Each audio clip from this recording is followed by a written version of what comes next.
The term happiness is used in the context of mental or emotional states, including positive or pleasant emotions, ranging from contentment to intense joy. It is also used in the context of life satisfaction, subjective well being, eudaimonia, flourishing, and well being. And that might be one of the reasons why each one of us greet one another saying, "How are you?" just to see how happy someone is. But do we really need to learn how to be happy? Hello, hi there. Welcome to the Guiding Voice podcast series, the Guiding Voice for a Better Future. This podcast is to help professional students, IT employees, and entrepreneurs to shape their careers. Dear listeners, in every episode, we interact with industry experts or academicians or coaches or leaders across the globe to drive some insightful conversations that will help each one of you learn great things. Also, we share an interesting trivia or a fun fact about the IT world or technology towards the end. Thank you for tuning in. This is Naveen Samala and with my co-host Sudhakar Naganla. So folks, today we are going to discuss a topic, the science of happiness. And I'm pleased to welcome Neha to our show. With over a decade of corporate experience, Neha Pant Tiwari is a corporate warrior turned youth mentor and happiness coach. She's an internationally certified NLP practitioner and happiness coach, certified by the Berkeley Wellbeing Institute, UC Berkeley. Neha trains students and young professionals who are all set to begin their career in corporate and also mentor professionals across ranks who feel stuck due to lack of tools and resources that are required to succeed at workplace. In this process, Neha helps individuals, professionals, organizations to understand the art and science of happiness and apply the principles of positive psychology so that they can achieve higher levels of engagement, productivity, and of course, thereby profitability. Neha, welcome to our show. Thank you so much, Sudhakar. Thank you so much, Naveen, for those generous introductions. Pleasure being here. Okay, Neha, can we get started? Sure. Thank you. So, Neha, please share your journey so far and the motivation to start your success story. Or, in other words, why happiness coaching of all the things in life? Great. So, the journey has been very interesting so far, enriching one, I would say, with all the learning, unlearning, and relearning that happened at almost every step of my being. I started off as a banker after my MBA, moved on to consulting, worked in a tax markets vertical of a big four for many number of years. And then I took a conscious sabbatical wherein I worked on my own ikigai. I worked on my key strengths. I worked on my passions. I worked on my value systems. I worked on my own ecology, wherein I decided what was right for me and what wasn't, what was workable, what wasn't, given the kind of nomadic lifestyle that I have. More importantly, Sudhakar, I work on aligning my mind, body, and spirit to the work that I do. I wanted my work to be my second nature. I did not want there to be too much of a difference or a distance between who I am and what I do. And that is one reason why I organically gravitated towards mentoring, towards coaching, towards training, and found my niche in personal development and happiness coaching. And I guess that is how your success story was born. So, happiness coaching for me was a well thought out decision, something which I had wanted to do for a very long time, except that it wasn't a thing back then, as it is now. So the moment I came to know that there is a course which is called as positive psychology and that happiness coaching was a viable career, I jumped right into it. And there hasn't been any looking back since. It's been very, very satisfying journey so far. Amazing, I would say. Because many of us want to do this, right? If you do what you love to do, then there is no line between personal and professional life, or the difference between an individual you, the personal you, and the professional you. And I'm really happy Absolutely. that and I'm really happy that you actually could find it early in the life. And I'm extremely happy that you actually got into this positive psychology. That actually brings me to the next. Naveen in his introduction talked about what happiness is and all. And, my question to you is, what is happiness for you, Neha? Especially now that you are a certified one and you have gone through it in a professional manner, and why all of us are forever chasing it? Why are we seeing that as a destination rather than milestones in our journey? Excellent question, Sudhakar. Thank you so much for asking me that, really. So, happiness is a state of mind. It is actually a self generated state of mind which can be triggered by an external reality. So, as a state of mind, happiness is always there within us, right? But is it as accessible as it is present? Not really. And the reason for that is our cluttered mind. 50 to 80% of the times, our mind is cluttered with negativity. It is cluttered with negative thoughts. It is cluttered with negative self talk. It is cluttered with negative memories. It is cluttered with negative feelings and unresourceful emotions. And that is one reason why attaining the state of mind or accessing the state of mind, which we call happiness, tends to be a challenge for us. So until you're able to sort things mentally, until you're able to work on your mindset, achieving happiness remains a challenge for all of us. That is one. The other reason is the nature of happiness itself. So, happiness is actually a fleeting reality. It keeps shifting with time, It doesn't stay static for very long. It moves with time as we grow in our life. So, you think achieving XYZ will make you happy in life? By the time you achieve XYZ in your life, your mind is already calibrating the next happiness goals. And that is the reason why attaining sustainable happiness tends to be a challenge for all of us.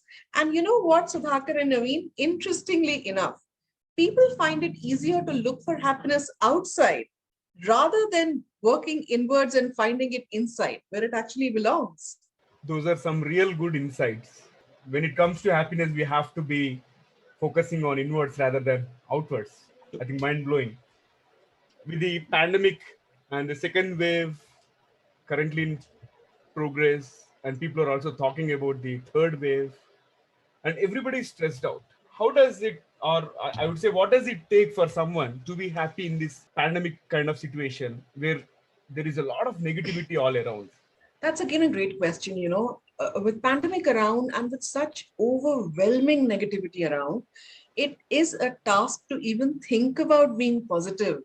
I mean, happiness is a little further than that, but even thinking about being positive is such a task to think of it. But there are a few things you can do in order to grow your inner peace and in order to grow your resilience. So try asking yourself these 5 questions every day before you hit the bed, and try committing to the task which is captured in these 5 questions to the extent possible for you. So, what are these 5 questions? The first is, what is the one thing that I did today to grow myself physically and mentally strong? Second is, what did I do today in order to be happy, in order to lift my spirits? Third is, what is the one thing I did to uplift the spirits of others around me? Fourth is, what is the one thing which I learned new today? What is my value add for today? And last but not the least, what is it that I'm grateful for? Or what is it that I'm most grateful for? If you try answering these questions, or even if you try to kind of commit to the task which is captured in these questions, I promise you this, you will be able to shift your mindset from pessimism to optimism within not few days, but within a few weeks for sure. That is my guarantee to you. So these are a few things which you can do. Wonderful. Again, I think that is a very structured approach, and definitely it is going to boost happiness in someone. And we spoke mostly related to the pandemic situation, and those tips are going to help us in this kind of critical situations and all. So, when it comes to the common ways, like, are there any common ways where we can find happiness, or how can someone grow in their happiness? If you were to measure it in the scale of 1 to 10, like in the scale of 1 to 10, I'm at 7, what it takes for me to go to 8 or 9? Excellent question again. So, growing your happiness quotient on a day-to-day basis will happen once you inculcate what we call as happiness habits. So, what are these happiness habits? These are certain practices, they are certain rituals, certain actions and behaviors, which, when practiced on a consistent basis, put you in a better frame of mind. They tend to make you more and more in a resourceful state. So, what are these? First is physical exercise. So, when I say physical exercise, what I essentially mean is movement of the body in any way you fancy. It can be yoga, it can be Zumba, it can be walking, it can be simply sitting in one place and stretching your limbs, as simple as that. If you are able to move your body for 20 minutes every day on a consistent basis, you will experience a surge or a release of a neurotransmitter, which is called endorphin. Now, what is endorphin? Endorphin is simply a happy chemical. It is a natural mood lifter. It instantly puts you in a better mood. It makes you more agile. It makes you more active. It makes you more energetic. It makes you more motivated to do things. It simply puts you in a better mood. So, regular exercise is one thing which helps you improve your mood and make you happier by the day. Second is meditation. A lot has been said about meditation. We all know the benefits of meditation. They are well documented, be it a psychology journal or be it a medical journal. Practicing meditation for 20 minutes every day or on a regular basis will alter the structure of your brain. It'll shrink your amygdala, it'll shrink your hippocampus. What that essentially means is you will become less reactive and more responsive. You will become calmer with time. You will also become more centered with time. And when you're calm and centered, happiness becomes accessible to you. Remember, in the initial beginning, we spoke about not being able to access happiness because of the negativity in our mind. Well, meditation is the antidote for that. So meditation is one-stop answer, when it comes to looking for happiness. Other than that, you have gratitude.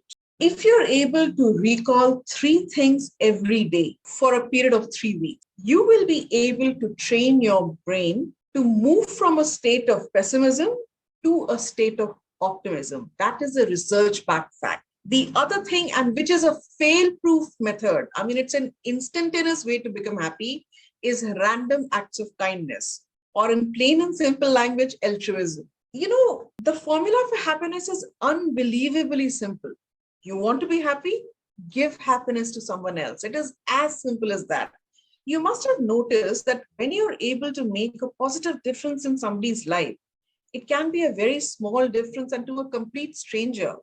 That happiness tends to stay with you much longer, right? So when it comes to comparing happiness, which we draw from fun, to the happiness which we draw from philanthropy, philanthropy always has an upper hand. The happiness which we derive from philanthropy stays longer than the happiness that we derive from fun. And that probably is one reason why that most of the cultures, not just in our country, but worldwide, tend to encourage altruism and philanthropy and kindness, be it Danutsav, be it Langar, be it Khairat, or be it charity, So that is one reason why. So random acts of kindness are fail-proof methods to become happy. So if you practice these practices on a daily basis or even on a weekly basis, you will be able to grow your happiness quotient. Great. Some real good happiness habits. Some are really easy, like physical exercise, meditation, and random acts of kindness. I'm little stuck on that random acts of kindness, Neha, if you ask me. How does that random acts of kindness help cultivate happiness? You said that is the biggest form, like philanthropy is more staying with you compared to something that you do from fun activities or some fun film that you watch and all. Can you just dwell a little bit on that, on how that is so productive and impactful? Sure. Great question again. So random acts of kindness or philanthropy tends, the happiness that the effect of happiness which you derive from these tend to stay with you much more. Okay. So in an experiment that was conducted in UCLA, certain children were given this experiment. There was a control group and there were these experiment wala bachas. Okay. And they were told to perform 2 random acts of kindness every week. And they were told to perform them in their household activities, helping their parents, helping neighbors, taking a dog for a walk or whatever, nothing to do with their school life. What was observed was that after 3 weeks, these children, when their happiness was measured on a scientific scale, these children, it showed that their happiness actually increased and stayed increased with time. So that is how scientific the random act of kindness is. The way to practice it, Sudhakar, is the way I practice it is, off late, I'm not going to a mall or something, but I make it a point that once in a week, every time I go to a mall, I simply pat a salesman on his back and I tell him, good job done. You're doing a great job. Keep rocking. So that is one.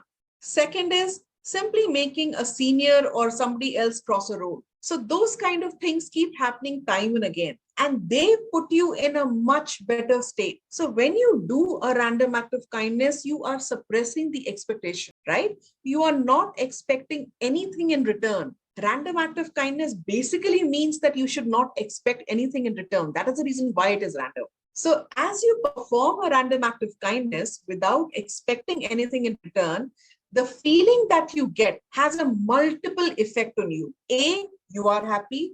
B, the other person is happy. C, you get that happiness 10 folds back.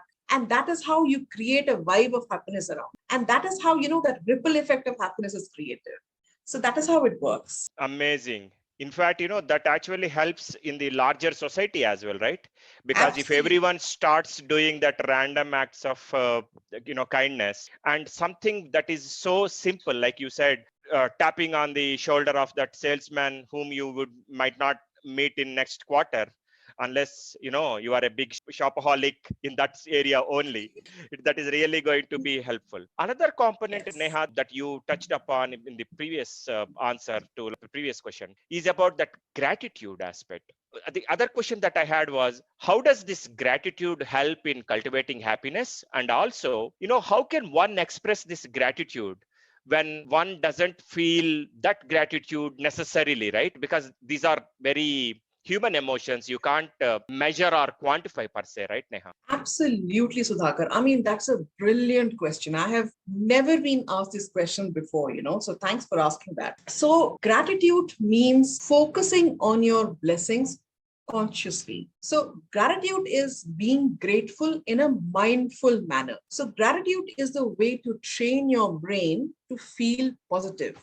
Now, how does that work? When you practice something consciously, consistently, and repeatedly, what does it become? It becomes a habit, right? It becomes an automated behavior, correct? Now, in order to support that automated behavior, your brain rewires itself by forming new neural pathways to support that habit, and an infinity loop is formed. You practice more, the neural pathway is more and more reinforced. The more neural pathway is reinforced, that makes you practice more. And again, the neural pathways reinforce. So this loop of infinity stays on. So happiness is actually a habit, and gratitude is what strengthens that habit. So when you're able to recall 3 things that you're grateful for and why, over a period of at least 3 weeks, you are actually training your brain to scan your world not for the negative first, but for the positives first. And that, Sudhakar, is something which is phenomenal. Do you know why? Because we as human beings are actually wired for negativity. Our brain is there to keep us safe, not happy. And that is the reason why we tend to focus on threats before we tend to focus on treat. And gratitude is one tool that breaks that circuitry. That is how beautiful gratitude is. Now, to answer your second question, which is how can one feel gratitude when one doesn't feel gratitude, right?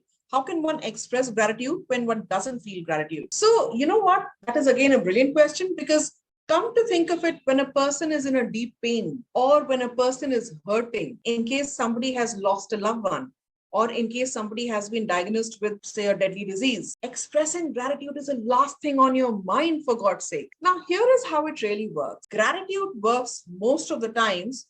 This is a research backed fact. Gratitude works most of the times for you. That is not research backed. Okay. So, what that means is, for any happiness habit to work effectively for you, it has to cross or pass through these three filters. What are these three filters? One is it has to feel meaningful to you. Second is it has to feel natural to you. Third is it has to be fun and enjoyable to do. Okay. So, if gratitude doesn't feel right at that particular time, then that particular happiness habit is not what is there for you at that time. You need to focus on some other lens, because gratitude is what? It is ultimately a lens through which you view your external reality. Simply change your lens to something else. You can change your lens to maybe self-compassion. You can change the lens to maybe self-acceptance. With self-compassion and self-acceptance, you will be able to view your issue in a much inclusive manner. And when you do that, you will be able to deal with your problems in a much more effective manner. And then you can move on to gratitude. So gratitude does come ultimately, but it never comes immediate. Followed what I'm saying? Yep, So that absolutely. works. Yeah. Absolutely. I think fabulous conversation so far, and I can take a cue from there.